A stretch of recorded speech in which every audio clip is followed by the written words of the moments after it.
এখন পেলাম কি? করে গেলি চালাকি, পান্তা ভাতে দিলে ঘি যেমন মজা হয়। শুনলাম গান্ধারীর অনেক কথা, আপনাদের মনে ধরেছে ব্যথা। ওরে ছেলে মারা গেলে তার এমনই হয়। প্রথম জিজ্ঞাসা যেটা ছিল, মা ভালো আছো তো? উত্তরটা কেমন কেমন হলো, বলছে আমি ভালো নাই। আচ্ছা বলুন, ভগবানকে দেখার পর যদি কেউ ভালো না থাকে সে ভালো হবে কবে? আপনাদের সামনে যদি ভগবান দাঁড়িয়ে থাকে আপনাদের ভালো লাগবে না? প্রশ্নটা অত সোজা প্রশ্ন করি নাই। আমি মুর্শিদাবাদের মালবটি, আমি জ্যাকেট করে বীরভূমে থাকি। মুর্শিদাবাদ হচ্ছে নবাবী দেশ। আমাদের চাল চলন হবে নবাবের। পোশাক দেখলি বুঝতে পারবেন। বর্ধমানের খুব সুনাম করছিলিস, আমার একটা ঘরে দরজা আছে, তোদের গোটা বর্ধমানে লাগা হবে, যাকে হাজার দুয়ারি বলে।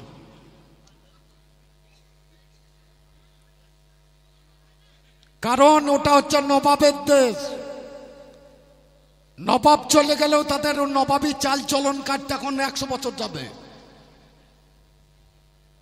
ওসব মসজিদে অন্য কারোর কাছে করবি।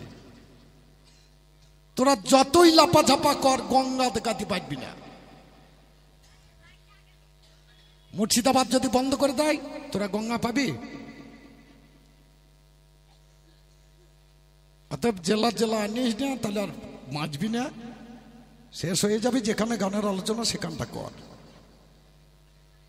জিজ্ঞাসা করেছিলাম, বলো ঘটে আমের পাতা লাগে কেন? আপনাদের এখানে ব্রাহ্মণ আছে? দিনো ঠাকুর মন্ত্র বলে অর্ধেক তার ভুল, আর মধুনাপির দাড়ি চাচে লেগে থাকে চুল। যত করবি চালাকি, পরে বুঝবি জ্বালাকি। এরপরে দা হলো সসিব ডাব। ডাবটা কেন? উত্তরটা একটা একটা করে করতে হলে পরে অনেক সময় লেগে যাবে। ঘট অত মজার জিনিস নয়। ঘট আছে উপর করা, এই ঘরটা আছে মাল ভরা। এ সন্ধান জানে যারা, কৃষ্ণকে পাই তারা। ঘরটা উপর করা আছে, জল ভরা আছে, নড়ালেও পড়ে না। বাবার মাথায় একদিন ঘটে মাল ভরা ছিল, বাবা নড়িয়ে গিয়েছে, পড়িয়ে গিয়েছে, আর আমি এসেছি। অত সস্তা বিজ্ঞান তাহলে শাওড়া গাছের মতো এখানে সেখানে ফুটে বেরিয়ে থাকতো।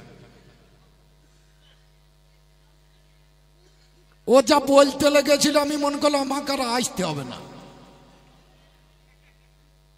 একটা কথাই আছে, খুব চিন্তা করে দেখবেন। আমি জিজ্ঞাসা করলাম, জিজ্ঞাসাগুলো আগে ভালো করে শুনতে হবে, তারপরে উত্তরটা করতে হবে, তাছাড়া বেশ মজা আসবে না গানে।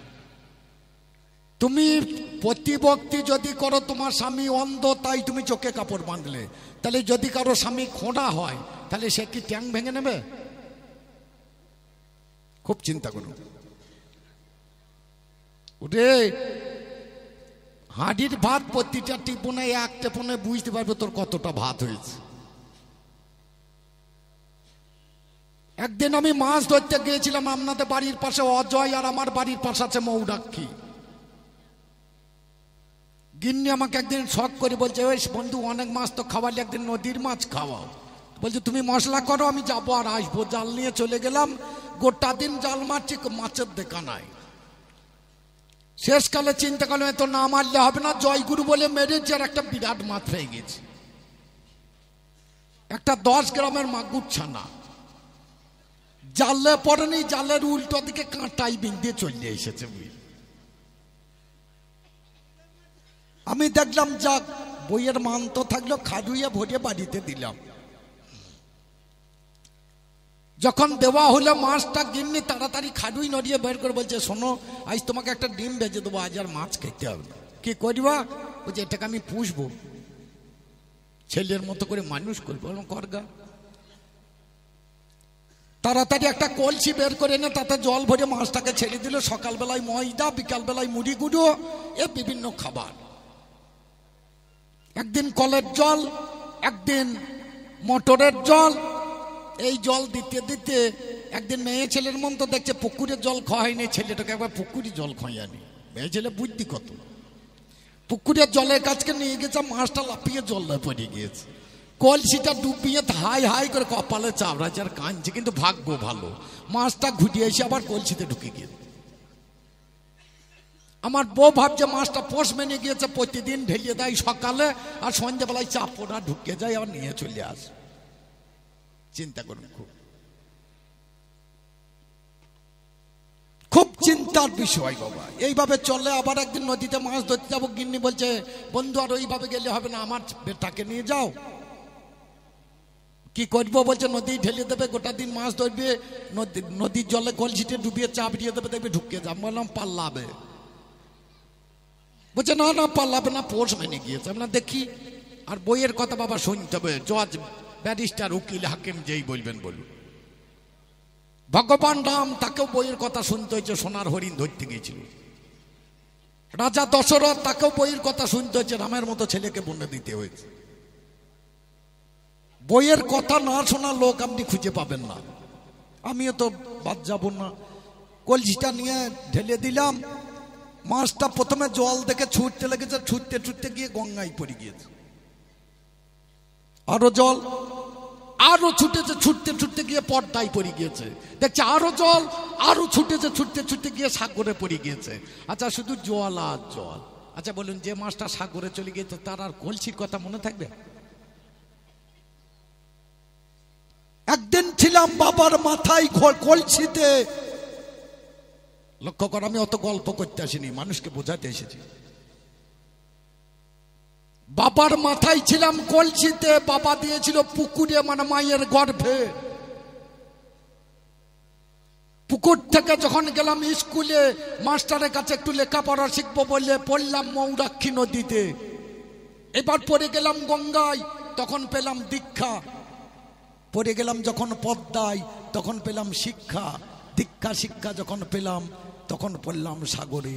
অনন্ত অগাধ গোবিন্দ সিন্ধু, যাকে বলে গোবিন্দ। যদি গোবিন্দের পদ পেয়ে যায়, আমার কে মা, কে বাবা, কে ভাই, কে মরেছে, কে বেঁচেছে, আমার আর মনে থাকবে? এই জন্য জিজ্ঞাসা করেছিলাম, তুমি ভালো আছো? বলছো কি?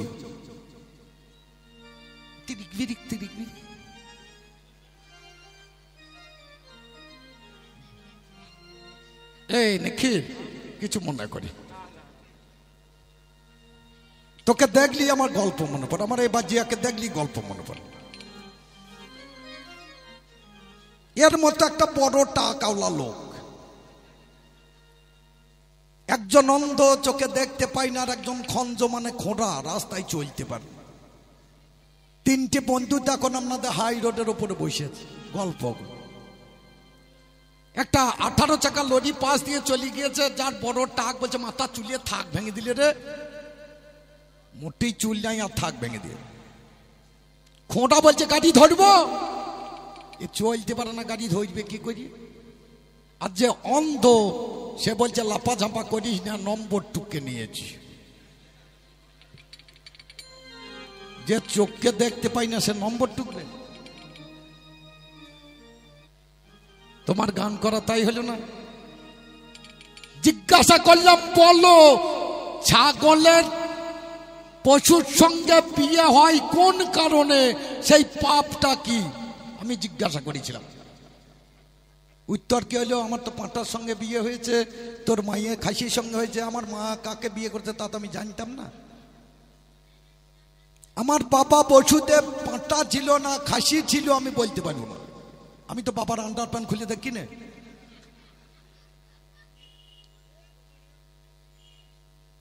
ওটা আমার নাম রসরাজ। আমার যখন বয়স কম ছিল, বিয়ে করেছিলাম, তখন আমার রসে চা হইতো। তুই আবার রস কি দিবি? আমার যেখানে হাত দিবি সেইখানেই রস আছে। আমি ইচ্ছা করলে সবাইকে ক্যারি প্যাকেট বানিয়ে দিতে পারি। তুই আবার রঙের কি জানিস? রঙের মাস্টার তো আমি। ভগবান শ্রীকৃষ্ণ হচ্ছে রঙের মাস্টার। মেয়েদের কাপড় খুলে কদম গাছে বসে থাকতাম, আমি সেই মাল। 2-4টে নয় 8টা মেয়ের কাপড় খুলে নিয়ে কদম গাছে বসে আছি, বসে বসে মজা দেখছি। বলছি কাপড় দাও, বলে হবে না, জলে নেমে থাকলে হবে না, উঠে এসো।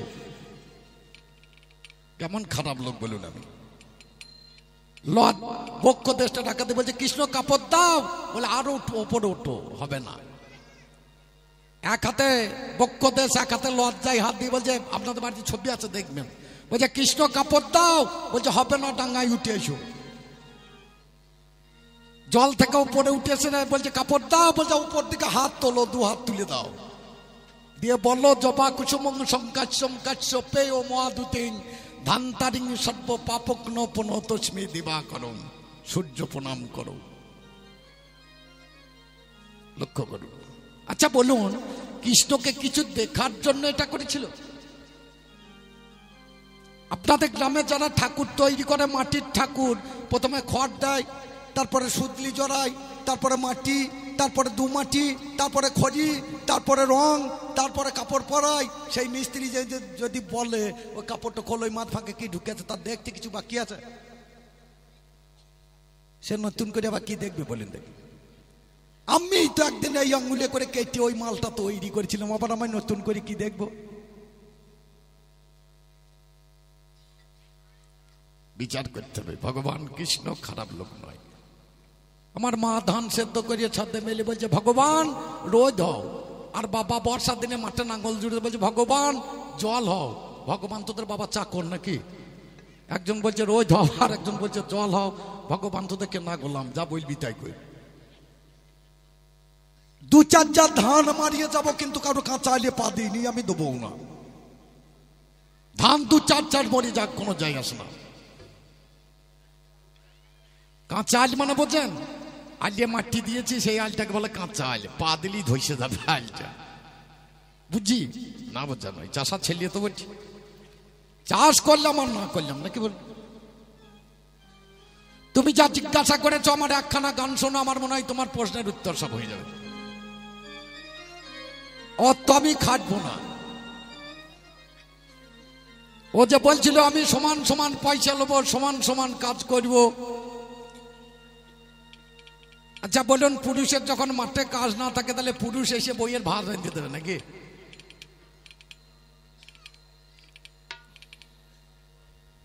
খুব চিন্তা ভাবনা করে কথাগুলো বলো। মা, তোমাকে আমি প্রথম মা বলে সম্বোধন করেছিলাম, তারপরে বলেছিলাম পিসিমা, তোর পোষাই না। বলছে তোমার 56 কোটি যদু বংশ, 56টা বংশর নাম বলো। তোর জ্ঞান আছে? ভারতবর্ষের মাঝখানে রাষ্ট্রপতি একজনই হবে, তার নাম দ্রৌপদী মুর্মু। তুই যদি বলিস 56টা রাষ্ট্রপতির নাম বলো, হবে 56টা? এই বংশটার একটাই নাম, এর নাম হচ্ছে যদু বংশ। এই একটা বংশের লোক সংখ্যা ছিল 56 কোটি। প্রশ্ন করা শিখতে হয়, কবি গান পরে হবে, আগে প্রশ্ন করা শিখতে হবে। আমার গুরুদেব বলতেন, রসরাজ গাঞ্জা করবি করবি, আগে প্রশ্ন করা শেখ।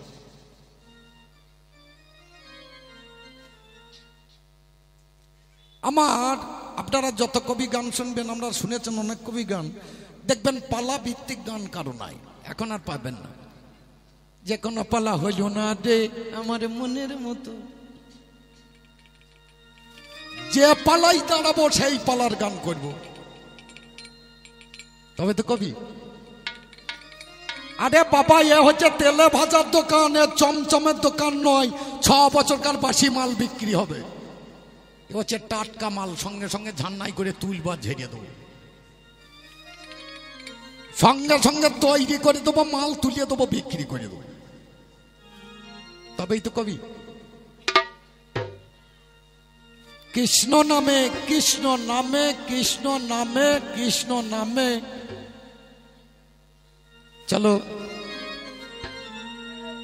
বাবা। কৃষ্ণ নামে পাগল হলো যারা, কৃষ্ণ নামে পাগল হলো যারা, কৃষ্ণ নামে পাগল হলো যারা,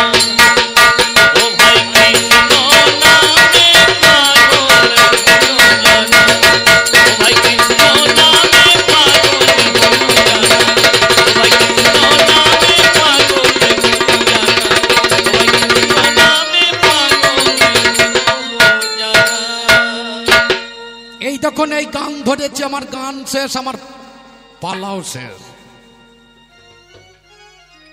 আমার কথাটা বুঝতে অসুবিধা হচ্ছে না তো? কৃষ্ণ নামে, কৃষ্ণ নামে এত সহজ করে বোঝাচ্ছি, তারপর যদি বুঝতে না পারেন আমার আর কিছু করার থাকবে না। বাবা কৃষ্ণ নামে, কৃষ্ণ নামে। আমার নাম যদি কেউ করে আমি তার কাছে নেমে বসে থাকি, আমি সেই মাল। এই অমূল্য ধন পেতে হলে তাদের হতে হয় গো সর্বহারা।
পল্লব দিতে হয় তার প্রথম কারণ হচ্ছে হনুমান।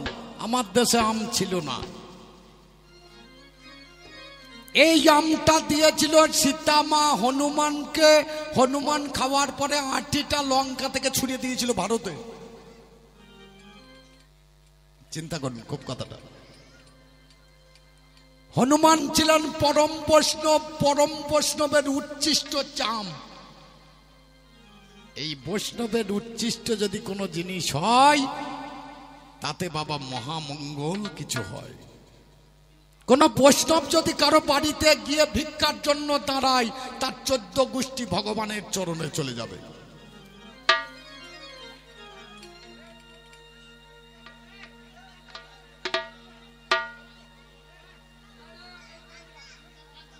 বাবা অমূল্য ধন পেতে হলে হতে হয় গো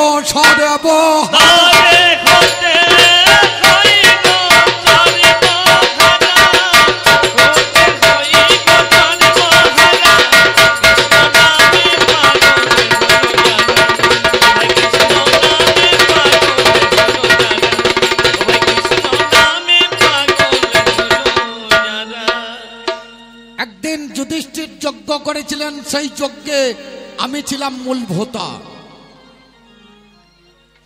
একটা বেজি অর্ধেকটা সোনার আর অর্ধেকটা বেজির মতো, ইটু পাতাগুলো ফেলা আছে, সেই পাতায় পাতায় ঘুরছে। ঘুরতে এসে যুধিষ্ঠিরকে বলছে, যুধিষ্ঠির তোমার যজ্ঞ বোধহয় ঠিক হয় নাই। বলে কেন? বললে আমি একটা যজ্ঞে গিয়েছিলাম, একটা বৈষ্ণবের উচ্ছিষ্ট ভোজন করে আমার অর্ধেকটা সোনা হয়েছে। আজকে এলাম আপনার ঘরে, এত পাতাই ঘুরলাম, আমার শেষটা সোনা হলো না। তাহলে তোমার এখনো বৈষ্ণব সেবা হয় না। আমার কাছে এসে যুধিষ্ঠির দাঁড়ালো। যুধিষ্ঠির বলছে, হ্যাঁ গো বৈষ্ণব সেবা হয় নাই? আমি বলেছিলাম না ধর্মরাজ, তোমার বৈষ্ণব সেবা হয়নি। বলে পাবো কোথায়? বলে তোমরা 5 ভাই যাও। ও বাবারে, 5 ভাইয়ে ঘুরতে চলে গেল। একটা মুচি পরে জুতো সেলাই দেখিবারে পেল। একটা মুচি জুতো সেলাই করছে।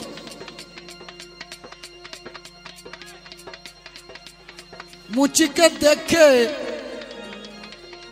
অর্জুন দাঁড়িয়ে বলছে, মুচিবর আমার বাড়িতে আপনাকে সেবা নিতে দিতে হবে। বলে যাব, কিন্তু তার আগে আমার একটা কথা, যে আমার ঘরে তুমি সেবা নেবে। আমার ঘরে সেবা নেবে।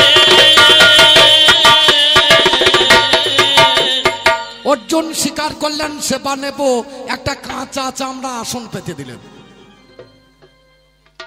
বলে মুচিবর এটা তো বুঝতে পারলাম না, বলে এই চামড়াই আমার আসন, আমার বাড়িতে তো আর কিছু নাই চামড়া ছাড়া, চামড়াই বসুন। অর্জুন প্রথমে বসতে চাইলেন না, নাকে হাত দিয়ে বসলেন আসনে। বলে সেবা করতে হলে একটু স্নান করতে হবে, স্নান করে এসে পুকুরে, পুকুরটা দেখিয়ে দিলেন। পুকুরে স্নান করতে গিয়ে দেখছে গোটা পুকুরে চামড়া ভেজানো আছে। লাফ দিয়ে কৃষ্ণ বলে যখনই জলে নেমেছে দেখছে 33 কোটি দেবতা জলের তলায় বসে আছে।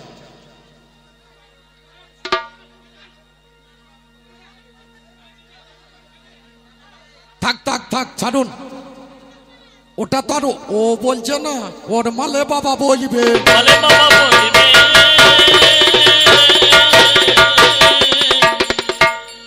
বাবা রে, আমার গপ দেখে বুঝতে পারছো না ওর থেকে আমি বড় মাল ছিলাম।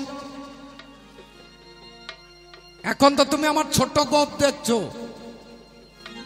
এই গপ আমার কান পর্যন্ত উঠেছিল। আমি যখন কাঁচি মদ খেতাম আমার ছাগনি লাগতো না, এই মাল নামিয়ে দিলি কাজ হইতো। আমার প্রসাব খেলে 2-4টা মাতাল ঘুরিয়ে পড়িয়ে থাকতো।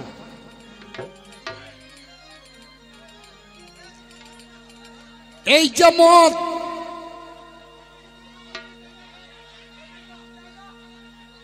এই মদে কি আছে একবার দেখে নেই। যখন মদে এত উৎপাত,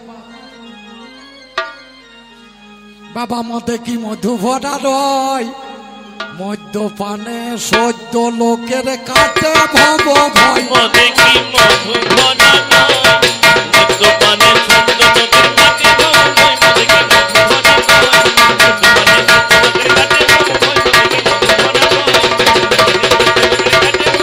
মদে কি মধু ভরা রয়, এই মদে কি মধু ভরা রয়, মদ্যপানে সদ্য লোকের কাটে ভব ভয়। এই মদের এত গুণ আছে, মদ খাও কিন্তু মদে যেন না খায়। এই মদ খেলে পরে ঘোড়া ঘোড়ার মতো ছুটবে, আর যে অন্ধ থে আবার চোখে দেখতে পাবে। তবে যে সে মদ খেলে হবে না, চোলাই মদ। বাবা চোলাই মদের নেশারে চোটে আমার ঘোড়া ঘোড়ার মতো ছোটে।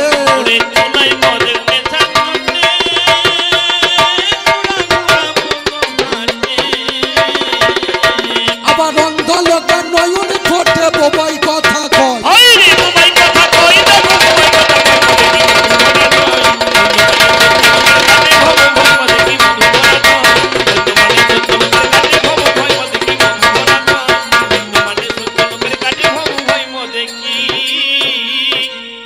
এ মদ থাকে কোথায় বোতলে, মদ থাকে কোথায় বোতলে, মদ তোলে কে বোতলে। মদ থাকে কোথায় বোতলে, আর মদ তোলে কে বোতলে। মদ থাকে কোথা বোতলে, আর মদ তোলে তো বোতলে। এই মদ থাকে সহজ সারে, ধীরে ধীরে নেমে আসে মূলাধারে। মূলাধার থেকে আবার যদি কেউ সহজ সারে তুলতে পারে সে হচ্ছে মধ্য সাধক, সে মদ খায়, তার চরণ ধুয়ে জল খাওয়াবে। বৃন্দাবনে একটা ছেলে সে মদ তুলতে পারত, সেই ছেলেটা হচ্ছে আমার দাদা, এর নাম ছিল বলা, লোককে বলতো বলরাম। বাবা বৃন্দাবনে দাদা বলা, তার ছিল তিনটে মদের গোলা। বৃন্দাবনের দাদা বলা, তার ছিল 3টে মদের গোলা। আবার কদম গাছে থাকতো, কোন গাছে তোলা থাকতো? কদম গাছে, কদমের গাছে। মাল তোলা থাকতো কোথায়? কদম গাছে, কদমের গাছে। তেঁতুল গাছে নয়, তাল গাছে নয়, অর্জুন গাছে নয়, বেল গাছে নয়, কদমের গাছে তোলা থাকতো। কদমের গাছে 21,600 দমের এটা গাছ, এটা কদমের গাছ, 21,600 দমের গাছ। এই গাছে মাল তোলা থাকতো। এই মাছ দেশে খাবো বললে তো আর হবে না। এই মদ খেত 64 মাহান্ত, দ্বাদশ গোপাল, এরাই মদ খেত। তাহলে যেখানে ছিলাম সেখানে চল। অর্জুন যখন লাভ দিলেন চামড়া বেচানো পুকুরে, দেখতে পেলেন 33 কোটি দেবতা পুকুরের জলের তলায় বসে। অর্জুন ফিরে এসে বলল, বৈষ্ণব আমি তোমায় চিনতে পেরেছি, তুমি চলো আমাদের বাড়ি। যখন বৈষ্ণব সেবা হলো স্বর্গে ঘণ্টাধ্বনি হলো। বেজিটা ওই বৈষ্ণবের প্রসাদ পেল, অর্ধেকটা সোনা ছিল বাবা, গোটা গুটি সেদিন সোনা হল।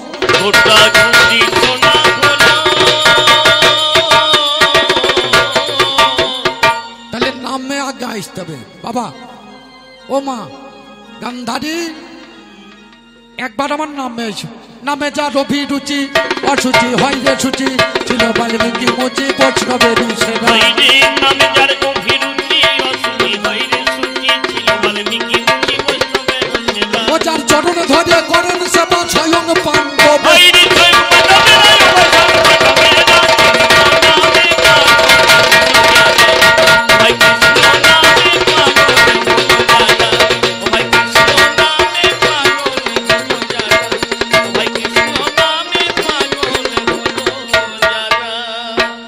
যাক সেসব কথা নেই প্রয়োজন, আমার মতো ভাবি করিব জ্ঞাপন। জিজ্ঞাসা করেছে আমায় বেশ বেশ,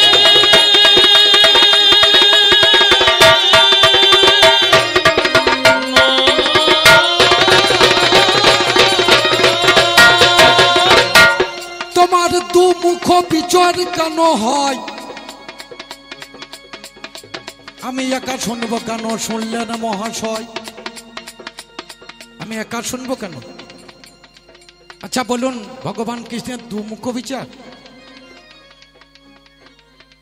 গানটা গাইছে ঠাকুর বিচার করো 16 আনা, ঠাকুর বিচার করে 16 আনাই করে বাবা, কম রাখে না। একটা পুকুরের পাশ দিয়ে চলে যাচ্ছে, একটা সর্প একটা ভেকের ঠ্যাঙে ধরেছে, মানে একটা সাপ একটা ব্যাঙের ঠ্যাঙে ধরেছে। আমি চলে যাচ্ছি, আমি ভগবান, আমাকে দেখে সর্পটা বলছে ঠাকুর আমার আহার ছাড়াইও না, আর ভেকটা বলছে ঠাকুর আমাকে বাঁচাও। দুটিই তো আমার ভক্ত নাকি? আমি দেখলাম দুজনে যখন আমাকে ডাকছে কাছে যেতে হবে, কাছে গিয়ে দাঁড়ালাম। সর্পটাকে বললাম যদি খাবি ছাড়িস না, আর ভেকটাকে বললাম যদি বাঁচবি নড়িস না। দুজনকে দুটি শিক্ষা দিয়ে আমি চলে এলাম। এসে আমি পুকুরের পাড়ে বগলা হাত ধরে দাঁড়িয়েছি, দেখি কি হয়। কিছুক্ষণ থাকার পরে ব্যাঙটা চুপ করে পড়ে আছে, আমার কথা শুনে ফেলেছে। সাপটা দেখছে ঠ্যাঙে ধরে তার খাওয়া যাবে না, মাথায় ধরতে হবে। ঠ্যাংটা ছেড়ে মাথায় ধরতে গেছে, আর ব্যাঙটা লাভ মেরে জলে পড়ে গেছে। আচ্ছা বলুন, আমি ছাড়তে বলেছি না ব্যাঙকে পালাতে বলেছি? আমার বিচার এইরকম। আমি বিচার কাউকে কম বেশি করি না। আমি 16 আনা সবাইকে দিই, কিন্তু জীব রাখতে পারে না। আমি কি বা করব?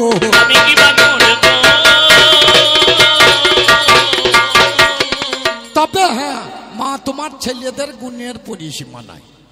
এত ভালো ছেলে জগতের বুকে আর আপনি খুঁজে পাবেন না। যে ছেলে ঘরে আগুন লাগায়, এরকম ছেলে দেখতে পাবেন?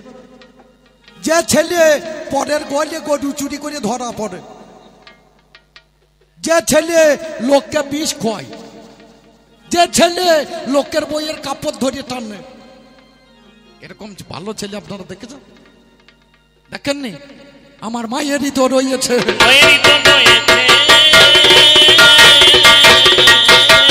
যার নাম বাবা দুর্যোধন।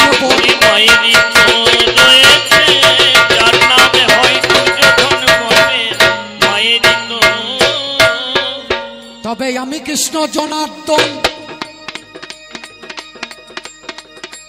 মুকুন্দ মুরারি মধুসূদন আমায় জিজ্ঞাসা করেছে পাণ্ডবরা কেন তোমার আপন হয়েছে,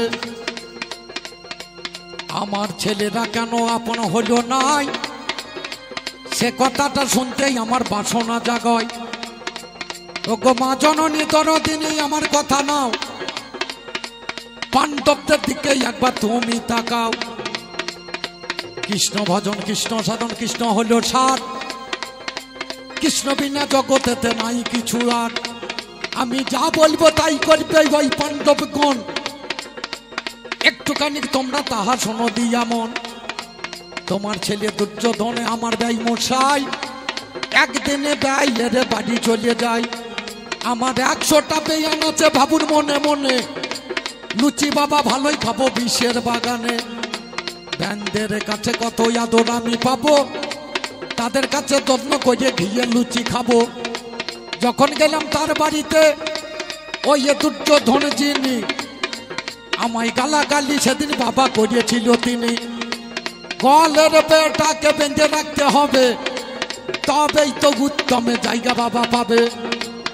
একটা দড়ি এনে আমায় বাঁধতে যায়, 2 আঙ্গুল ফাঁক থাকে জানেন মহাশয়। আবার একটা দড়ি বাবা জোগা দিয়ে দিল, তবু কৃষ্ণধনকে আমার বাঁধা নাহি গেল। হস্তিনা যত দড়ি ছিল মহাশয়, ওই দড়ি দিয়ে বাঁধতে না রে দুর্যোধনা। হস্তিনার যত দড়ি সব জোগা দিয়েছে, বাবা আমায় বাঁধতে পারেন। আমি একটু হাসলাম, ওরে আমার মা একদিন বাঁধতে গিয়েছিল এইভাবে, মনে মনে করছি আমার বাবার 9 লক্ষ ধেনু মানে 9 লক্ষ গাই গরু ছিল। আপনারা জানেন এই 9 লক্ষ গাইয়ের দড়ি সব এক জায়গা করেছিল, আমাকে বাঁধতে পারেনি। মা দেখলে বাঁধা যাবে না, তখন নিজের কাপড় ধরে টেনেছে, নিজে কাপড় খুলিয়ে